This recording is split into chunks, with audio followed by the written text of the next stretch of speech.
Alright, 3:20 here, so let's get started with our creating a personal learning network today. And we're going to go through a couple of tools today to help you create a personal learning network. We're also going to talk about what a learning network is.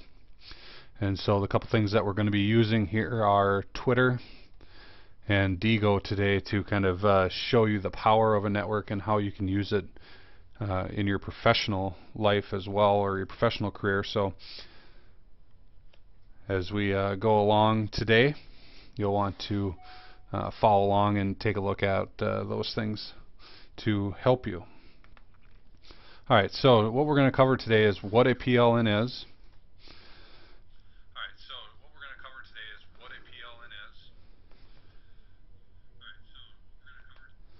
And also why you need a PLN, so why would you even need one, or why would you want one?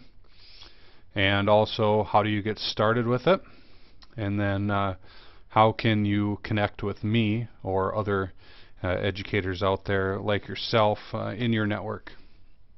And so one thing that you might notice here as we go throughout, there's a whole networks that are for science or for math, whatever, elementary teachers, technology. And so as we go along, just make note of that and take a look at the different things that you can take part in. A good quote here by Kevin Honeycutt, who's an educational technology specialist or an integrationist, is he says, "I'm smart, but my network is brilliant." And so we got to have that attitude as we go along through a personal network. Is one person is smart, but everyone around you is a little bit smarter. So it's a great quote to start with today as we begin to look at personal learning networks.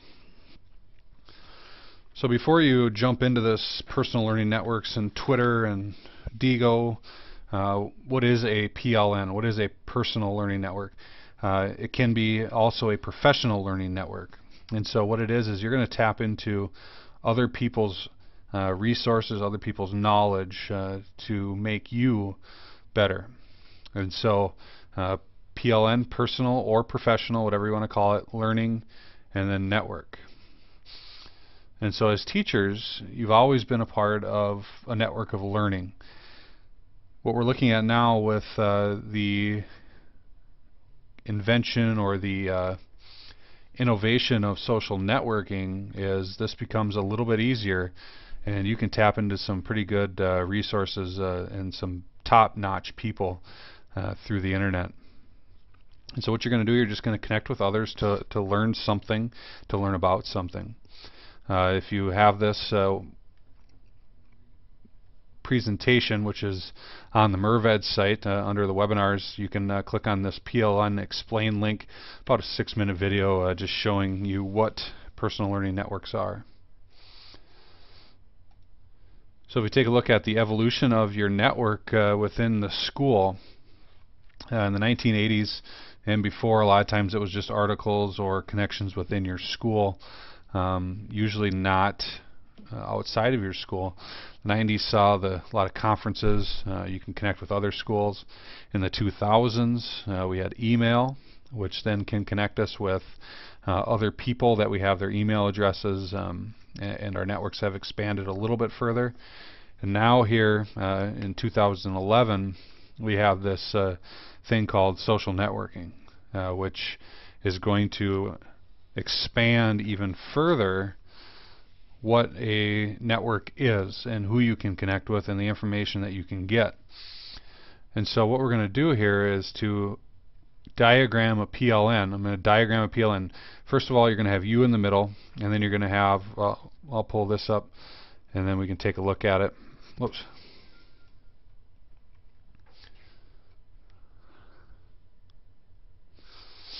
And so just wait here as the program pops up maybe. There it is. And so as you have a network, you have, and pardon my drawing, it's probably not the best, but you have you in the middle. And outside of you, you have your own little immediate network, people within your school, okay? And you can be connected to those people. Now those people too are part of networks, and so they have networks outside here as well that they're a part of. And so you can also, in essence, connect to those networks through them. But there's also these networks out here that exist, these online conversations that are going on that we can take part in through some tools. And what we're trying to do is to connect you to those networks. And so to expand your networks a little bit, and by using online tools that can help you do that. So I'm going to pull back up the web here real quick.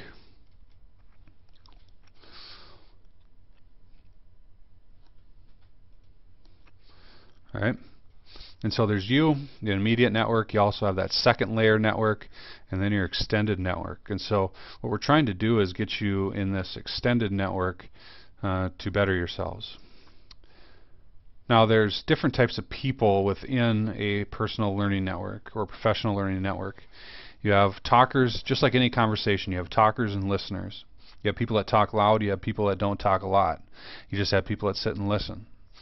And so this PLN conversation is the same thing. So you have talkers in the conversation. Those people contribute to the PLN. They also listen. They're a talker and listener. Pretty good balance. Good information they're giving you. Good feedback they're giving you. You also have a listener, a person who just takes in. So a person who doesn't really necessarily contribute, but they sit and listen. And those people are important as well in your network. And you can be a listener in your network. You don't have to participate, but you can listen. You also have quiet talkers and listeners, so these people that are going to participate some, they do a whole lot of listening. And really, as far as my networks that I'm in right now, I'm kind of at this stage where I'm a quiet talker and a listener. But I did start out at just a listener, and that's where most people are going to start. You know, dip your feet in, listen to the conversation, and when you're comfortable, you can start talking a little bit. And eventually, the goal is to become a talker and a listener, a good balance of the two. Now, in your network, you're going to notice there are loud talkers and listeners. These people participate almost too much, and they respond to everything.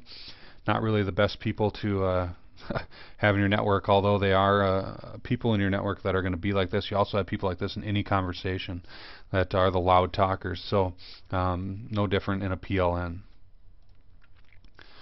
So why do you need a PLN? So what it does is it supports what you're doing. It's a way to gather resources and also professional growth. And personal story, when I joined Twitter probably about 3 years ago, I didn't see much value in it. But once I learned how to connect to networks, Twitter became a very good professional tool for me.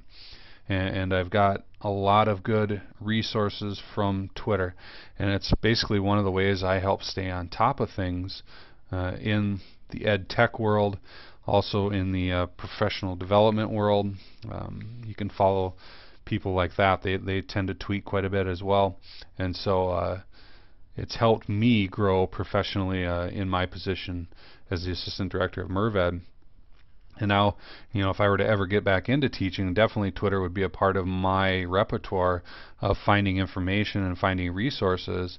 I would tap into that social studies resource or that history network and find that out there and tap into it. So how do you get started? The best way to see what a network is and to experience a network is to join Twitter. And so I like to say that's right, the evil Twitter monster is the best PLN to join. And it is scary for some because a lot of people associate Twitter and Facebook as one because they kind of came about together at the same time. But Twitter is not Facebook. It's not even really like Facebook. And actually, some of the people that have converted from Facebook to Twitter find that Twitter is much more valuable to them than Facebook. And so if you're scared of this, what if my students find me on Twitter? just a great idea is to keep Twitter professional and Facebook personal. And so there's that balance. If you have a Facebook page, keep it personal. That's you. That's your personal page. Twitter is your spot to grow professionally. Retweet things that pertain to your professional organization, whatever. And if your students are following you, then so be it. But you also have the power to make sure they don't follow you. You can set your settings pretty tight to make sure they can't find you. You can also set your settings basically so you don't have anybody that can find you at all. And so you can just be a listener in this conversation, which I think is very beneficial, just by being a listener. And so the other part to Twitter is remembering you choose who to follow. And so you're not following random people. And if you are following random people, what good is that doing you professionally? You just unfollow them. Pretty simple process.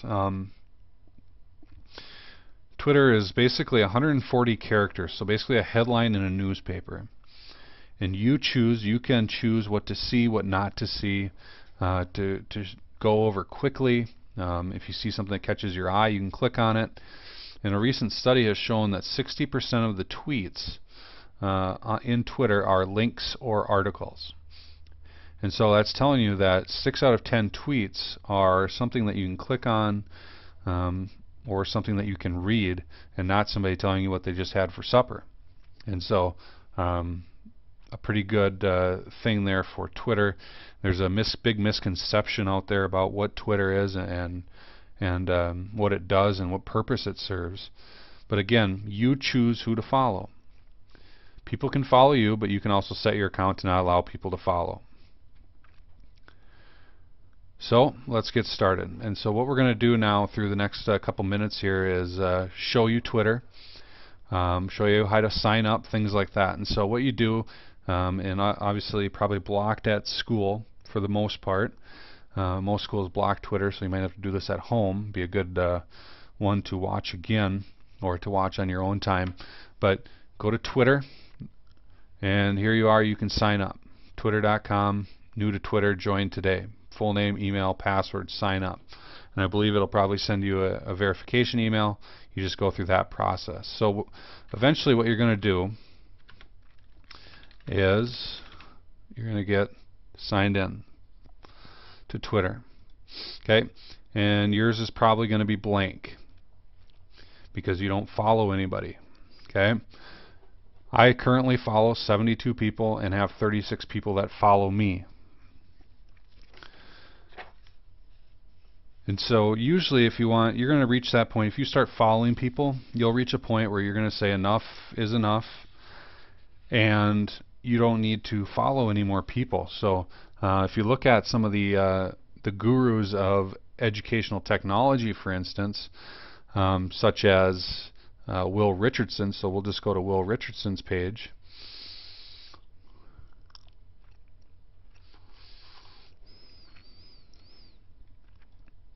If I can find him. So here's Will Richardson. So I can click on his name, and I can see that he follows 184 people. He has 21,000 people that follow him. Okay, so what is he saying that people are wanting to follow him? And so what he looks at is he tweets a lot of articles and basically makes you think about a lot of different things in ed tech, and also gives you some tools here and there. He's got 12,000 tweets that you can go through.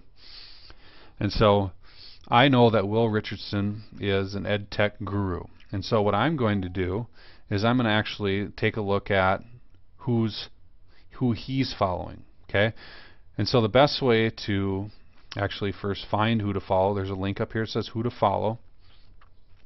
And now you can type in, so we can search by name. So I'm going to type in Will Richardson, and his name comes up. Okay, and so I can click on it, and then I can click over here that says 184 following. So Will Richardson follows 184 people, and this is who he follows. Okay, and so now what this does is this allows me to see who he has selected to follow in Twitter. And so there's some pretty big ed tech names there. There's also probably some family members that he follows. But so I would look through his and then find some people that he follows that I would like to follow as well. And so if I want to follow somebody, let's say I want to follow, let's see, MacArthur Foundation. Okay, they have a Twitter page. I'm going to hit follow. Okay, and now what I actually end up going to them, something will go to them to say that Raymo22 is following you, and they can see that. Okay, so who to follow. Now, how do I find people who to follow? A lot of times it's just going to Google and typing in. So let's go social studies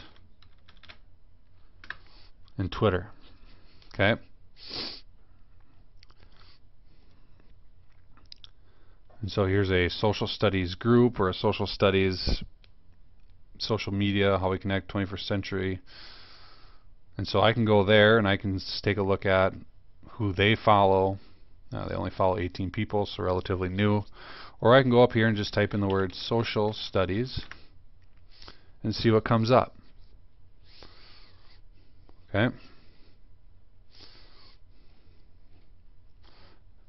And so if I look over here, here's social studies teacher, Moodler. So if I want to follow her, I'm going to follow her. And there you go. I'm going to type in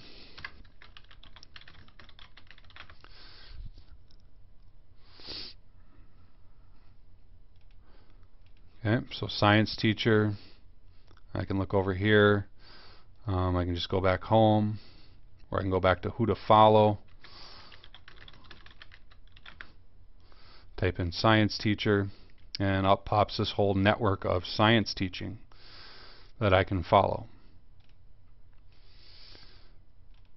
And so a great way for you to expand into that universe. Now if you want to follow me, all you have to do is go to who to follow, and you can type in my name, and my name comes up. Click on me, and then you can click on a follow button. Okay, so a great way to follow me as well.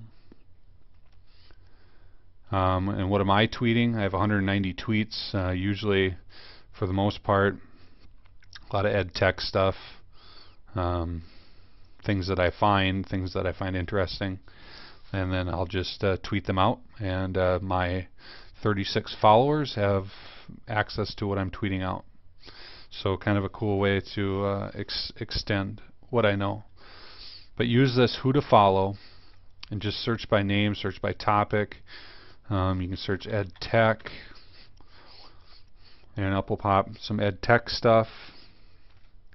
It's a good way to find things to follow. Your professional organization, ASCD, Learning Forward, they all have that kind of stuff as well. They tweet. Minnesota Department of Ed tweets, and so you can find that. Now as you're looking at tweets, for instance, you're going to say here, I follow ESPN. And so they have this at MNF, at Saints, and the Giants, so the hashtag Giants. And so what that does is that allows you to categorize different things. So here's trends. Cyber Monday is a huge trend today.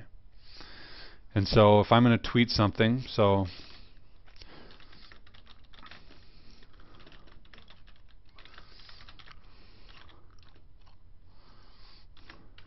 I'll just type in cool after it because I'm showing Twitter on a webinar right now, and that's cool.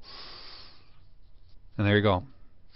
Now if I want to search, so for instance I'm going to search up on top here ed tech, and so everything that has a hashtag ed tech after it comes up. That's also a good way to find different things or different people to follow as well. And so what you have is a way to categorize tweets.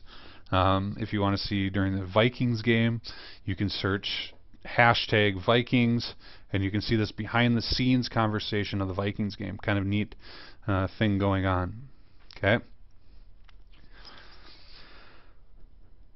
You don't have to hashtag everything, but you can. It's just a way, again, to categorize your own tweets, find things. It's user created. It helps narrow your searches and classify tweets.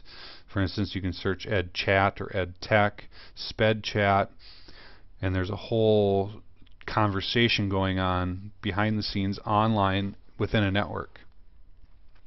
And so how do I use Twitter? What I do is a lot of times, so I go through my home, and if I see something I like, for instance, top 100 sites of 2011, and so here's a little link after it. I click on that link, and it sends me to whatever they just tweeted about that, which will come up, top 100 sites from ASCD, from Tech and Learning. And so here I can go through just an article, something to look at. Pretty cool. Okay. Now,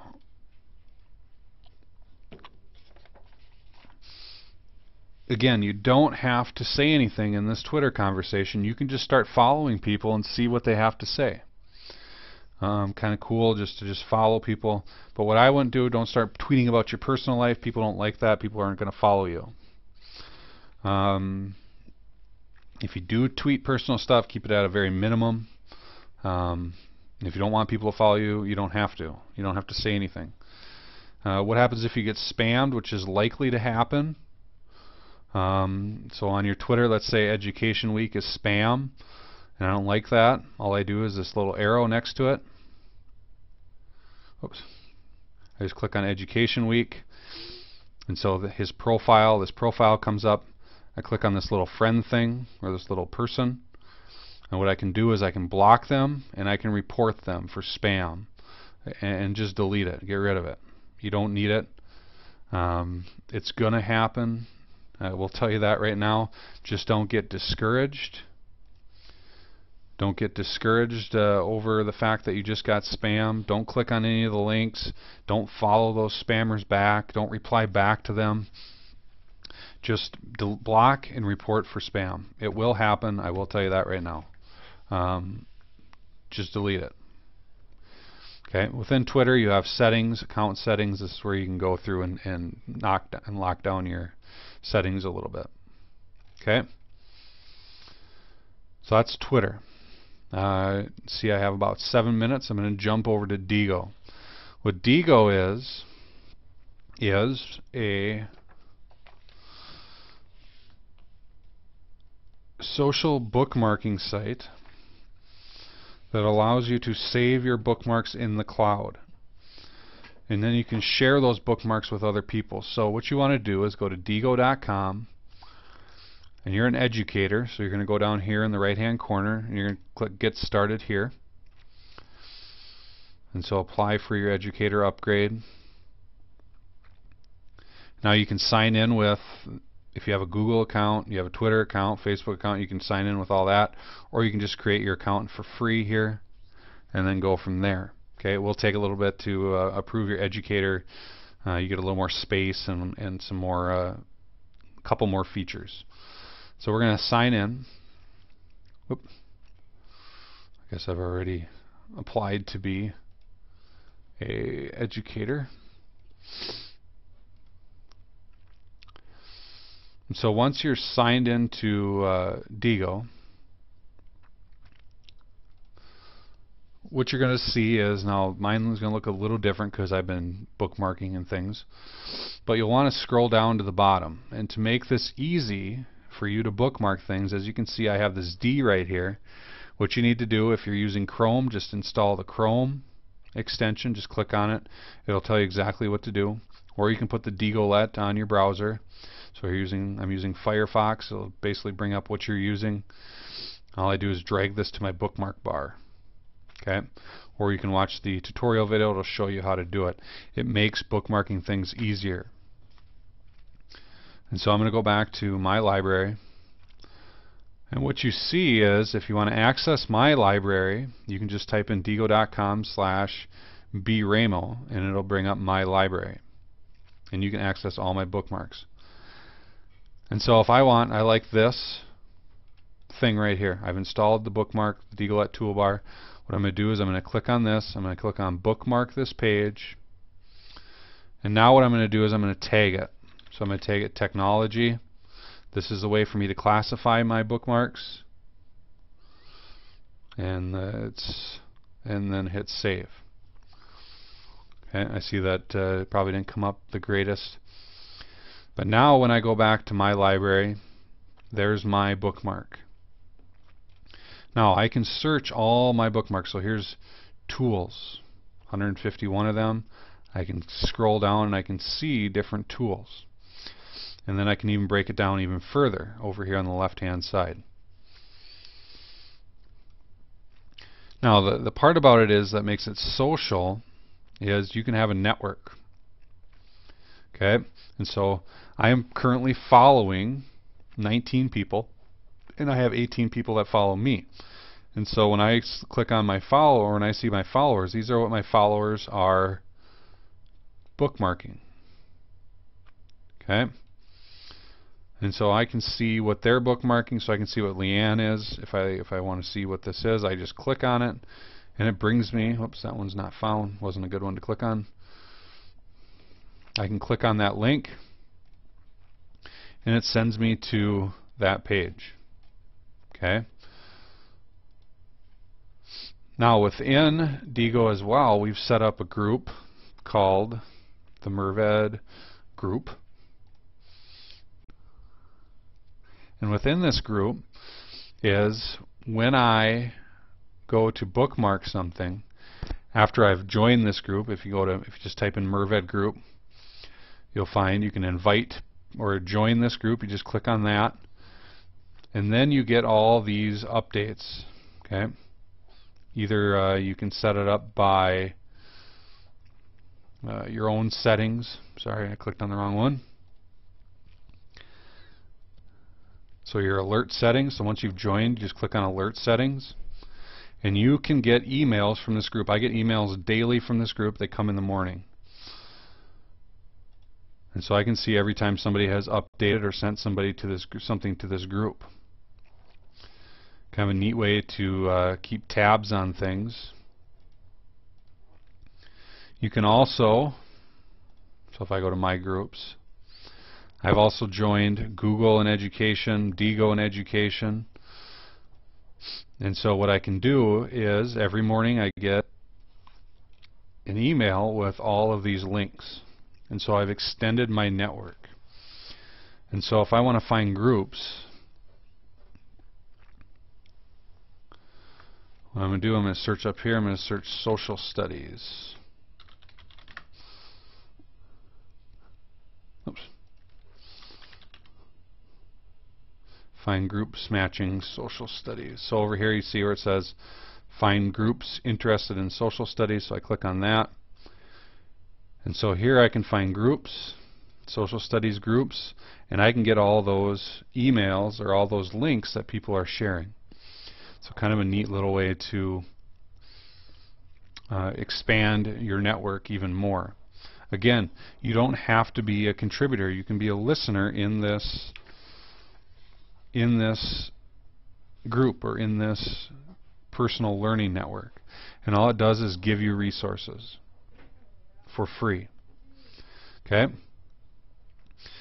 And so today, now as we wind down, a PLN, basically a personal learning network. There's different levels of participation. You can be a talker, you can be a listener. And once you see value in what you've been getting, it becomes ingrained in what you do. So it's not just another thing to check, but it's something that you value and something that you're going to get something out of and use. And so don't look at it as something else I just have to check. I hardly check my Diigo. I get my emails. I bookmark things for people, and so therefore I've started that conversation. I'm a talker in that Diigo conversation, but I'm really a listener in the Twitter conversation. And so these two personal learning networks for me have been very beneficial. And so if it's something that you're looking into a little bit more and you want help to get started, or you need advice of who to follow or whatever, just let me know and I can shoot you an email back that will definitely hopefully point you in the right direction. And so my email there again, braymo@mnrved.k12.mn.us. Shoot me an email, let me know if you want to get started using these networks. And again, just be a listener. We can get you started and get you going from there.